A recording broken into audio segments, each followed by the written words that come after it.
Blessed evening, everyone. Welcome back sa ating online kwentuhan for Breakthrough Now Na. And tonight we're going to talk about an interesting topic. How can you be a vessel for someone else's breakthrough? Exciting, di ba? I'm Mari Kaimo joining you for tonight's discussion. And I'm Felici Pangilinan Buizon. Wow, very interesting ang topic natin tonight. Makaka-relate tayo. Kaya naman, invite your family and friends to watch with you. Tag them in the comment section here in Facebook and Instagram Live. Yan. Kung gusto niyo naman magpa-shoutout or share about sa ating topic or sa mga may prayer request, just comment below and we will read your comments and pray for you later. Ayan. Nako, Mari. I have a question. Bilis. Have you experienced a breakthrough through someone's help? Yes. Sige. Ikaw naman. Yes. So, many times kasi, di ba, when we're going through a time of difficulty, nahihirapan tayo, it's usually because parang hindi natin makita yung light at the end of the tunnel kasi nakabalo tayo sa bigat ng dala nating problema, sa mga iniisip natin pwedeng mangyari, di ba, yung mga na-imagine natin na pwedeng mangyaring masama, no? And so sometimes it takes the gentle, kind voice of a friend to remind you na, teka, it's not, whatever you're going through, hindi yan bago. sa balat ng mundo, di ba? There's nothing new that can ever happen to anyone that's not happened to someone else.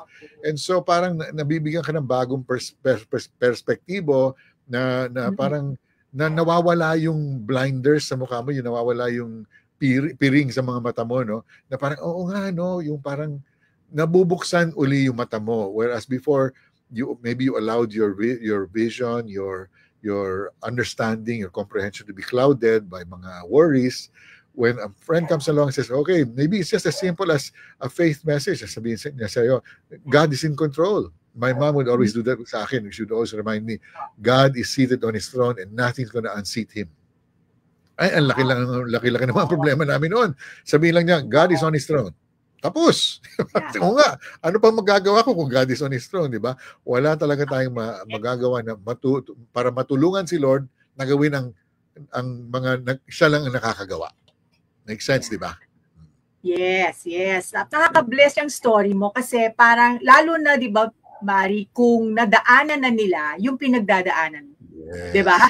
Oo, kasi naramdaman na nila yung tulong at comfort ni God na pwede ngayon nilang i-share sa iyo, no? Yes, correct. Ay, nakakatuwa. Ako siguro it's really valuable talaga na may kasama tayo, no, when we're journeying or walking towards a breakthrough. And I think ako naman iba in a sense kasi sa libro ko nakita yung sa libro ako nakausap ni Lord. Parang ganon. It was through a book. And that book is Good and Beautiful God by James Bryan Smith. Okay? And kasi reklamador ako noon, Mari, you know, parang I would complain about many things and I knew it. I knew na mali yun kasi sabi ni Lord, do not grumble, 'di ba? So, humingi ako ng tulong kay God. Sabi, Lord, paano ko ba malalampasan tong, you know, kasalanan kong to na maya't maya binabalikan ko, you know. And then nabasa ko tong libro and merong challenge yung writer, si James Smith. Yung challenge niya was to start an unending thank you journal. And an unending thank you journal. Yes, unending. Isang journal na walang katapusan. Yes. Diba? Oo. Na nagpapasalamat ka lang. Ayun. Ayun. Na nagpapasalamat ka. So kumbaga, instead of grumbling, you know, and looking at the bad things that are happening, diba? He was telling us to train our eyes to see the good. Amen. You know, to see the good. And so, the part of the training is yung disiplina na magsusulat ako ng you know, things that I can be thankful for na hindi ako mag-uulit, So, ibig sabihin, every day, a new thing, you know? And I got, na bless ako. And at the same time, according to my kamag-anaks, okay? Parang yung pagkareklamador ko, medyo nag-level down na, okay? So I know that God was using that discipline of giving thanks in all circumstances. He was using His word, to transform me. So, napapasalamat ako dun sa writer na yon. So, and I'm sure na bago niya ginawa yung libro, pinag-pray din niya, yung mga babasa nito, sana ma-bless sila, sana, that the Lord will encourage them in their walk. And answered prayer for me, yung ginawa ng author na yon kasi nakatulong yon. Until now, nasa na ako, Mari, 20,000 plus na yung binibilang ko, ha? Wow. Ilang taon na yun, ha? So, pero it's really been a blessing. Yeah. Amen. And that's a very beautiful story because you have now passed on the blessing to others. Sa amin mga nakikinig sa'yo, we can now apply the same thing sa mga buhay namin, di ba? So, continuing ang blessing. God is always kasi at work in us, and sometimes He does this through other people, like He just did with us through Felici, no? So, like in the story, the paralyzed man and his 4 friends. Diba, okay, makikita natin yan sa Mark chapter 2, no? When Jesus was in Capernaum to preach to people, may 4 na magkakaibigan, 4 friends brought their paralyzed friend, yung hindi makalakad, to be healed by Jesus. So naniniwala silang mahi-heal ni Lord, kaya dinala nila doon. But the problem, yung bahay where Jesus was preaching, medyo, standing room only. Ayan. Ayun na. But because the 4 friends were so desperate for their friend to be healed, ganyan na lang ang pagmamahal nila sa Kanya, that they thought of another way to bring their friend to Jesus. Kaya naman umakyat sila sa itaas ng bahay, binakbak ang bubong sa tapat ni Jesus at ibinaba ang kaibigan nila. Talaga naghirap, di ba? Pinaghirapan nila gawin yun. Oo, talagang nakita ni Lord yung effort, no? When Jesus saw the big faith of the friends, no, of the paralyzed man, alam mo, ang ginawa ni Lord, pinatawad niya yung mga kasalanan ng paralitiko. Tapos sabi niya, get up, take your mat, and go home. And what's amazing, sumunod yung he stood up, he picked up his mat, di ba? Tapos umuwi siya. And he was completely healed, di ba? Completely healed. That's an amazing miracle. I'm sure the people were so surprised to see that paralyzed man walking again. Ilang taon na siguro nila nakikita, yung lumpo, wala siya magawa, di ba? Hindi siya matulungan ng sarili niya, pero eto na siya naglalakad ng katulad ng nila, no? So what's also amazing is that the 4 friends of this paralyzed man went through great lengths na makipagsiksikan, iakyat ang kaibigan nila, and magbakbak ng bubong because they had faith in Jesus that only Jesus could heal their friend. Amen. Tama. That's love in action, Mari, di ba? Na you will do something, you will sacrifice, para sa ikabubuti ng iba.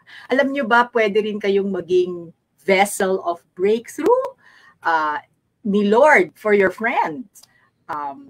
He can use you. Maybe you have a friend na kailangan din ng healing or ibang klaseng breakthrough. God can use you so that they will receive their breakthrough from the Lord. Pero, paano nga ba yon, Mari? Well, we will give you 3 points kung paano ka magiging vessel of breakthrough ni Lord. Number 1, you can ask God for your friend's breakthrough. The 4 friends interceded for their friend. Gaya nila, we can also do this by praying for our friend and ask God to help him or her. Hindi ba ang tunay na magkakaibigan ay nagdadamayan at nagtutulungan? Yeah, that's right.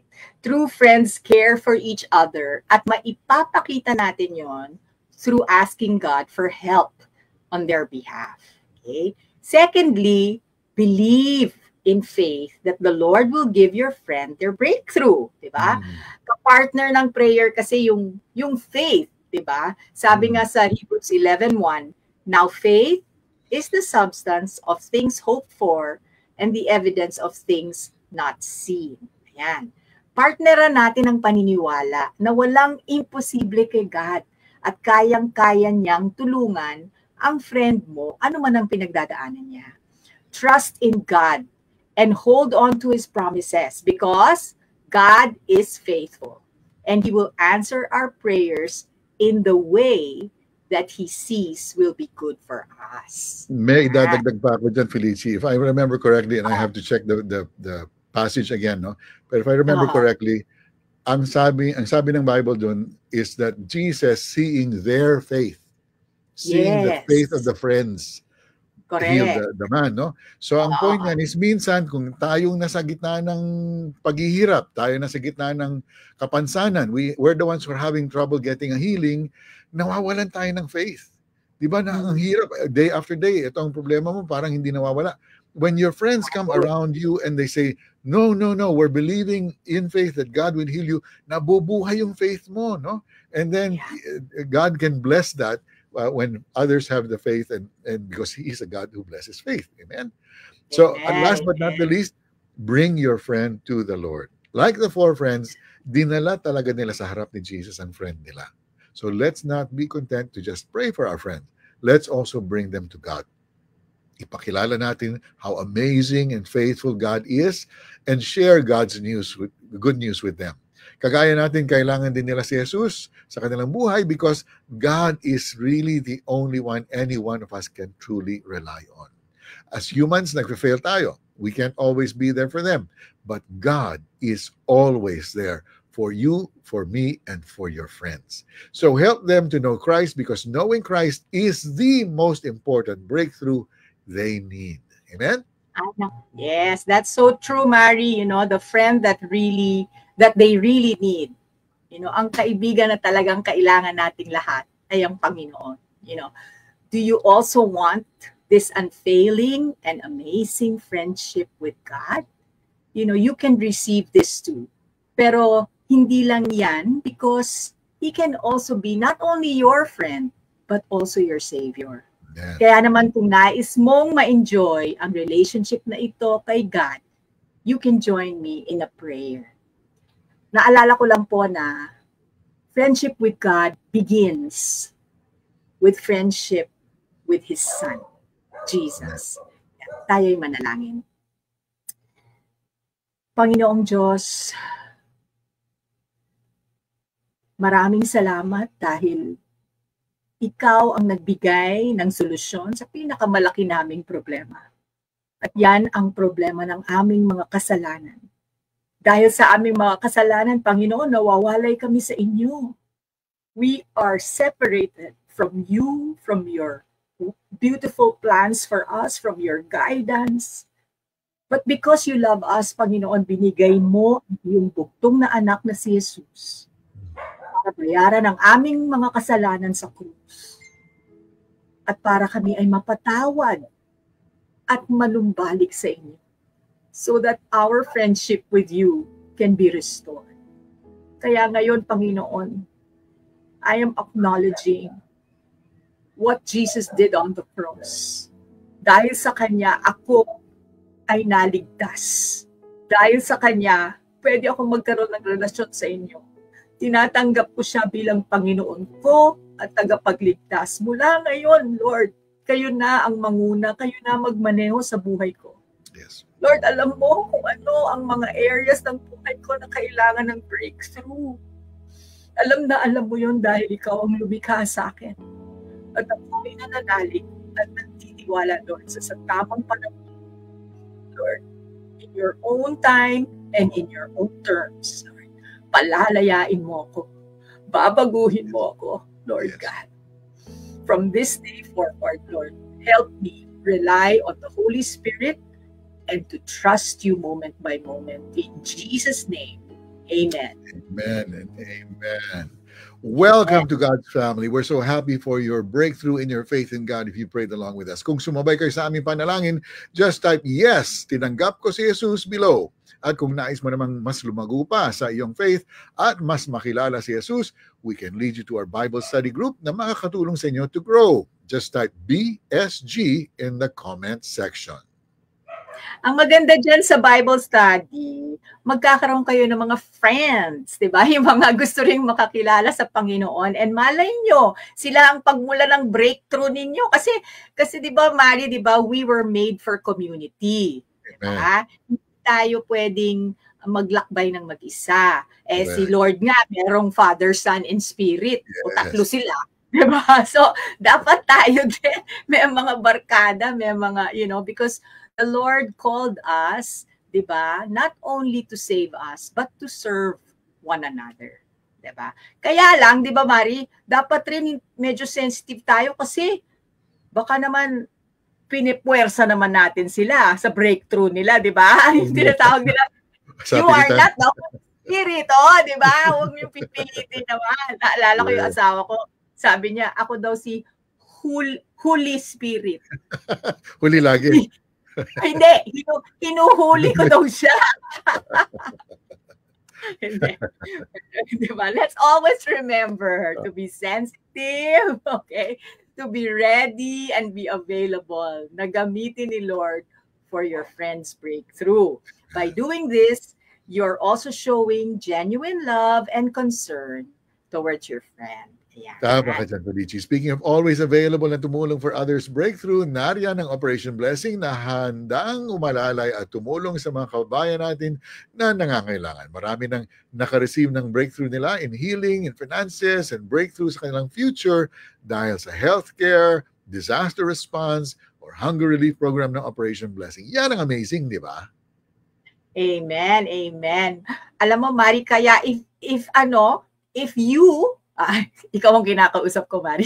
If you want to be part of others' breakthrough through giving, just go to cbnasia.com/give.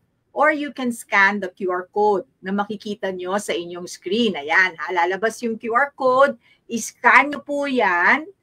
Malay nyo, yung inyong ibibigay ay makakapagbago ng buhay ng iba.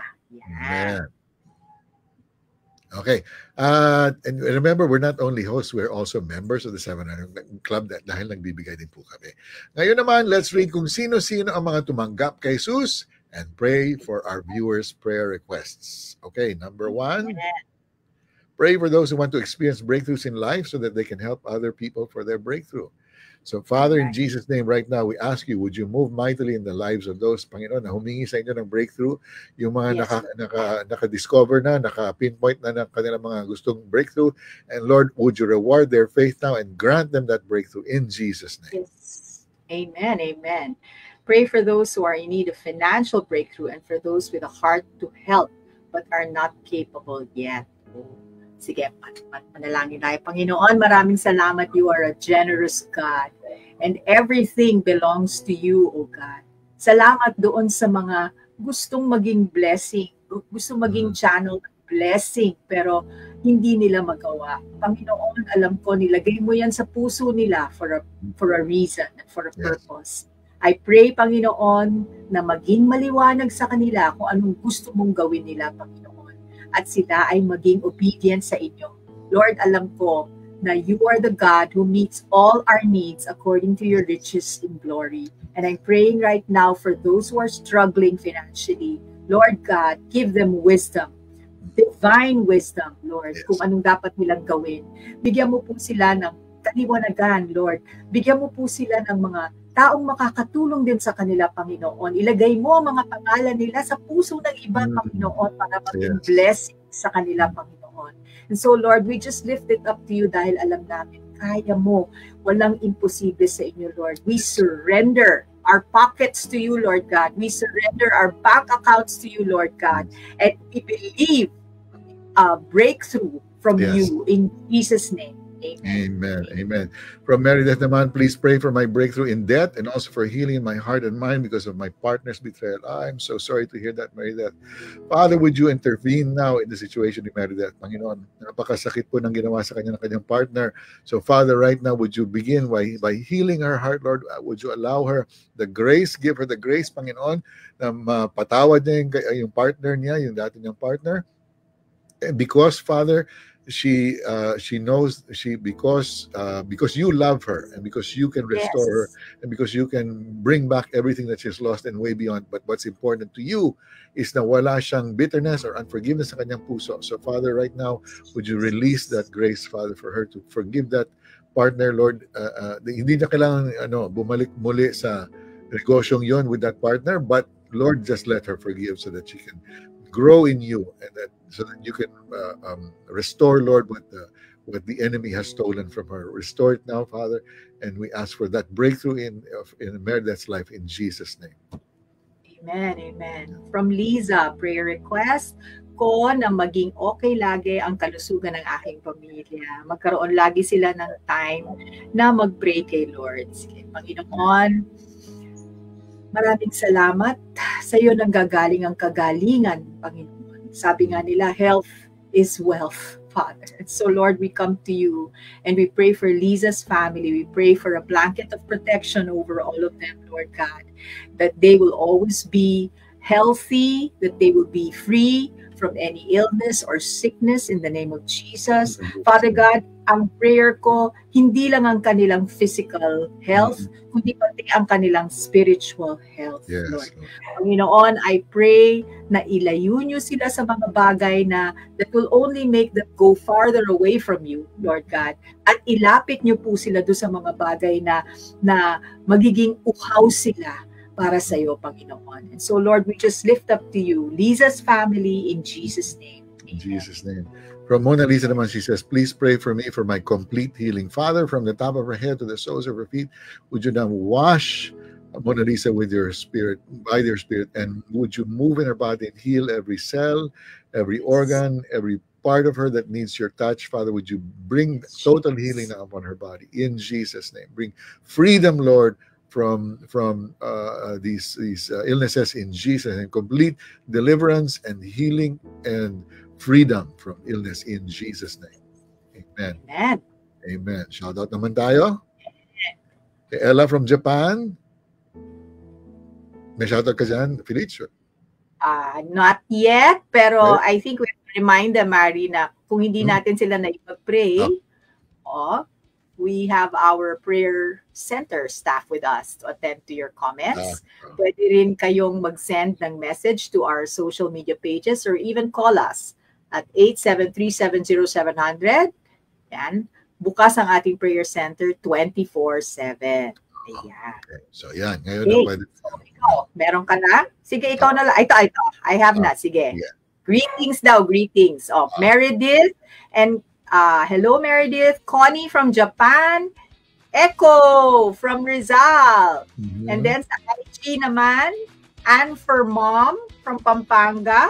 Aimee from Batangas and Asiret from Caloocan. Thank you so much for joining us. Sa akin naman, si Ella from Japan, from IG, si Melisas ng Bicol, at si Mama Lynn na nasa Italy. Buongiorno! Tama ba yun? Mali Ayan. natin. Yeah. Meron pa si Rose from Bicol. Tama. Okay. Meron pang relevant naman. Comments. Peter Kairos. Okay, kilala ko yung pangalan niya. Sabi, what an anointed prayer. Of course, it's referring to your prayer, Felicia. In Jesus' name. Okay. Meron pa. Rose, hello po. Salamat sa Diyos. Nagsimula na po. Magandang gabi po. Pa-shout out po sa family Bares from Bicol po. Shout out po. And Si then, Nestor comment salamat po, Panginoon Hesus Cristo. Mula kay Nestor. And finally, comment from IG. Maribig, I'll apply that po, referring to our discussion earlier. Okay, Felicia. Oh, yes. Okay, and then there's Ella who said, good evening, 700 Club Asia. Good evening rin sa inyo. From Joyce, my two favorite people. Hi, Joyce! We miss you. Joyce ba yan? I think so. Okay. It says Joyce Titular. Okay, and then from IG, Bossing Vic, I will apply that po. Oo, ito siguro yung thank you journal, no? Okay, tama. Ryan, good evening, 700 Club, sabi ni Ryan. Tapos, meron ka pa, Mari. Marilyn, watching from Antipolo City. God bless po. Yes. Yan lang sa akin. Meron pa. That's it? Okay. This one's from Cheryl. Good evening po. Watching from San Pablo City, Laguna. Thank you, Lord. Amen. Tapos si Liana. Good evening, CBN Asia. Good evening rin sa'yo. And Shima. Yes, God, I want to become a channel of blessing. I trust everything to you, God. Your will be done. Ayan. Tapos meron pa. Sige, go ahead. Sige, go ahead. Meron pa? Yung tumanggap kay Jesus, si Mona Lisa, si Asiret, si Ella, si Lavi, Amore, si Jenny, Lorena, Mamalin, at Lisa. Congratulations. Welcome to the family of God. Thank you, Lord. Tapos meron tayong, good evening rin to Cherry of Bicol. And thank you, Nino, for the 45 FB stars. And Alisa for the 10 FB stars. Maraming salamat. Ayan. Hey. Meron pa, BSG.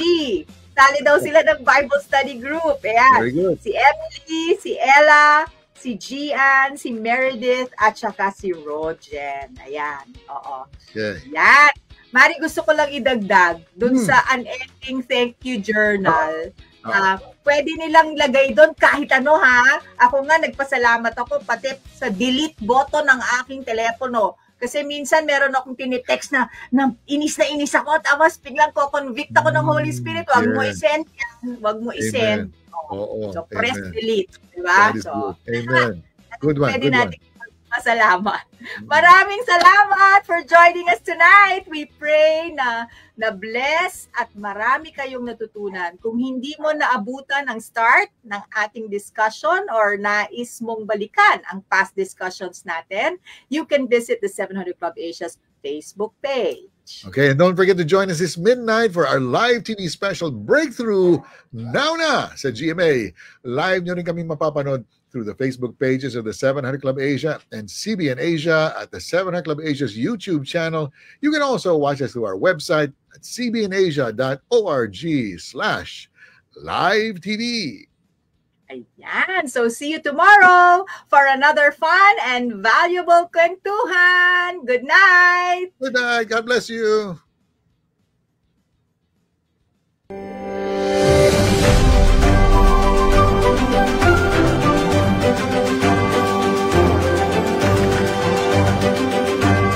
Sa bawat ngayong Miyerkules.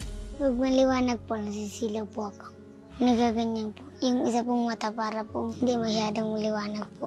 Masakit po sa mata. Tatlong magkakapatid nanganganib mabulag. Paano makakatanggap ng breakthrough sa kalagayan? Alamin yan dito sa ating special live telecast. Breakthrough Now na, Miyerkules sa GMA, alas 12 ng hating gabi.